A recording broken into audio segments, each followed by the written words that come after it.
कन्हैयालाल जी की हत्या महज एक हत्या नहीं, वो एक संदेश थी, वो एक ऐलान थी, वो एक फैसला थी। खून की वो लंबी लकीर देखी होगी आपने, वो एक बयान के नीचे खींची हुई लाइन थी। पॉलीथीन के नीचे उनकी देह थी, पानी उसके ऊपर बरस रहा था और खून उसके नीचे से बहकर बरसात को लाल कर रहा था। उन्हें क्या पता था कि एक दिन वो भी टीवी पर आएंगे, लेकिन ये सब एकदम अचानक हो गया।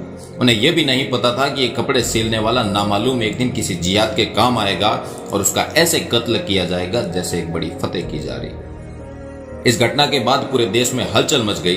कई लोगों ने न्याय की मांग की तो कई लोगों ने सरकारों को विरोध किया और इन सब के बीच सोशल मीडिया पर एक जाति को टारगेट किया जाने लगा, वो थी राजपूत।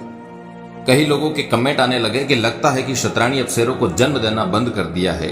राजस्थान में करनी सेना सो रही है, यार जगाओ उनको, राजस्थान में क्या हो रहा है, लगता है क्षत्रिय मर गए हैं।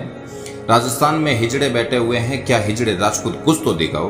करनी सेना अभी भी है या सिर्फ फिल्मों के पोस्टर फाड़ने तक सीमित है, पता नहीं राजपूत की धरती कांग्रेस कैसे हो सकती है। कुछ लोगों के कमेंट है कि राजस्थान के सारे राजपूत समाज के कार्यालयों का पता तो हमें दीजिए, चूड़ियां पार्सल करनी है।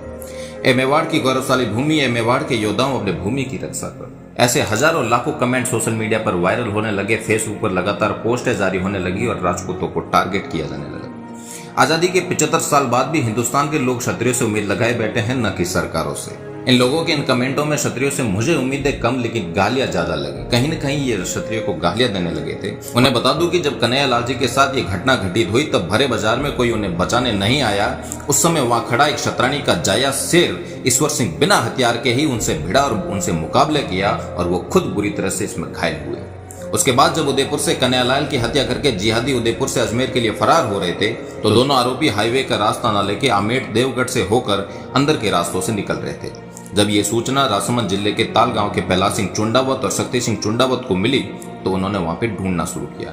ये वही चुंडावत है जो हमेशा से मेवाड़ के हरावल दस्ते का नेतृत्व करते आए थे और उन्होंने फर्ज अपना उस दिन भी निभाया था। दोनों आरोपी बाइक से देवगढ़ से वाया ताल होकर भीम अजमेर की तरफ जाते दिखाई दिए। प्रहलाद सिंह और शक्ति सिंह ने पुलिस को जानकारी दी और उनका भीम तक बाइक से पीछा भी किया। उनकी सूचना के आधार पर पुलिस वहां पहुंच गई। टोंगी गांव के पास पुलिस ने दोनों आरोपियों को गिरफ्तार कर लिया। यहाँ पर भी दोनों राजपूत भाइयों ने अपना क्षत्रिय धर्म निभाया।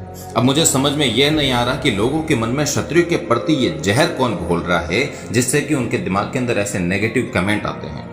कई नेता है, संगठन है या फिर कोई तथाकथित बुद्धिजीवी लोग हैं। खैर ये सब बाद में बताता हूं, तुम पहले ये जान लो जिनकी स्पेन तक हुकूमत थी और फारस को 16 साल में फतेह कर लिया, उस अरबी पागल घोड़े की लगाम 1000 साल में सिंध में थामे रखी थी जिन्होंने, वो हम थे क्षत्रिय। वो हम ही थे जो कटे थे सोमनाथ को बचाने को। वो हम ही थे जिनके सामने तराइन में वो काला साया हारा था। वो हम ही थे जिन्होंने आखिर में गौरी को मारा था। वो हम ही थे जो धर्म और धरती के मान में उतरे थे अंतिम युद्ध लड़ने केसरिया पहने मैदान में। वो हम ही थे जो करते थे जौहर और साका अगली पीढ़ी को लड़ने के जज्बा भरने के सम्मान में। वो हम ही थे जो लड़े थे बाबर के तोपों के सामने। वो हम ही थे जिनसे हल्दी घाटी में लड़ी थी 4 गुना बड़ी फौज। वो हम थे जिसे न झुका सका मुगलिया सल्तनत का पूरा जोर। वो हम ही थे जिन्होंने रोका मंदिरों पर आक्रांताओं के प्रहार को। हम लड़े हैं, हजारों साल लड़े हैं। ऐसी कोई सदी नहीं जिसमें इस देश की मिट्टी को हमने अपने खून से नहीं सींचा और ऐसी कोई तारीख नहीं जो हमारी वीरता की गवाही नहीं।